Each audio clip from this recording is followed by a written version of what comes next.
ابھی جہاں جس سے تمیز سے بات کرنی تھی اس سے بدتمیزی ہو رہی ہے, جس سے بدتمیزی کرنی تھی اس سے تمیز چل رہی ہے. مارکیٹ میں یہ چل رہا ہے, کیا خیال ہے بھائی؟ اسلام دشمنوں سے جہاں لڑائی کا لڑنا چاہیے تھا وہاں تمیز چل رہی ہے, جہاں محبت سے رہنا چاہیے وہاں لڑائی ہو رہی ہے. گرل فرینڈ سے تمیز سے بات ہو رہی ہے, بیگم سے پٹے چل رہے ہیں. یہی چل رہا ہے نا آج کل.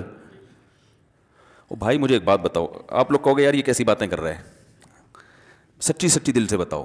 آفس میں بیٹھے ہو, بیگم کا فون آیا, غصہ آتا ہے نا یار, کیا مصیبت ہے یار, بات ان نون نمبر سے آیا, اٹھایا, ہاں بھائی میں جی آپ کی بیگم بات کر رہی ہوں, ہاں ذرا جلدی کرو, کیا بات ہے. یہی ہوتا ہے نا, سب کے ساتھ ہوتا ہے بھائی, ایسا کوئی گھبرانے کی بات نہیں ہے. بھائی کیا مسئلہ ہے, بولو نا.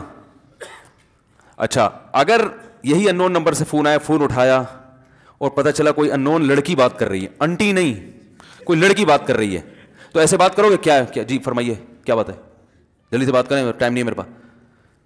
99.9% لوگ بہت تمیز سے بات کریں گے, ڈیٹیل میں جا کے. ایسا ہے کہ نہیں ہے؟ بہت تفصیل سے بات کریں گے کہ جی بتائیے. وہ کہے گی ایسا ہے کہ ابھی آپ بزی چل رہے, میں کسی اور وقت کال, نہیں آپ کسی اور وقت کریں, ابھی آپ جو بات ہے بات کریں, انسانیت کی خدمت ہے. اخلاق اسلام نے کیا سکھائے ہیں بھائی, اسلام نے کیا سکھایا ہے؟ اخلاق, اچھے اخلاق, یہ اسلام کی پہچان ہے.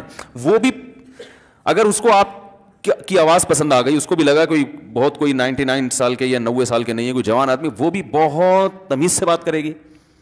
ٹھیک ہے نا, آپ بھی تمیز کا جواب ڈبل تمیز سے دیں گے آپ.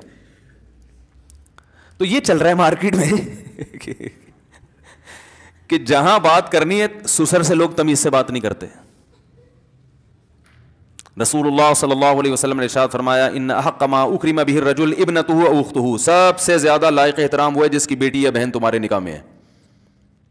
سمجھ رہے ہیں نا کہ اس نے بڑا دل کیا اپنی بیٹی یا بہن تمہیں نکاح میں دے دی, تو جب آئے سب سے زیادہ عزت اس کی عزت کرو.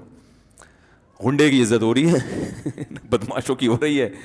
ٹھیک ہے بدماشوں کی عزت چلو ڈر سے کر رہے ہو, ہم نہیں کہتے کہ عزت نہ کریں ان کی, لیکن اللہ کے لیے بھی تو کسی کی عزت کرنا سیکھو نا بھائی.